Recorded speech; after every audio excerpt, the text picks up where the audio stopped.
எம்எல்ஏக்களை அசெம்பிளிக்கு அனுப்பணும். தாவேக எம்எல்ஏக்களை அசெம்பிளிக்கு அனுப்பணும். சாகுமுறை உண்டாகுறதாம். விஜய் சாருக்கு அநீதியை கொடுக்காதீங்க.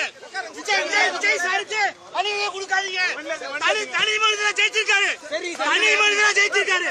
எந்த பின்புலமும் இல்லாம தனி மனிதனை ஜெயிச்சிருக்காரு. அவருக்கு அநீதி கொடுக்காதீங்க. இந்த காவல்துறை எத்தனை பேருக்கு விஜய் சார் சிஎம் சொல்லுவாரு. விஜய் சார் முதல்வர் பதவி ஏற்ற உடனே எல்லாருக்கும் தனி கிடைக்கும். வாழ்க டிவிக, டிவிக வாழ்க, டிவிக வாழ்க, டிவிக வாழ்க.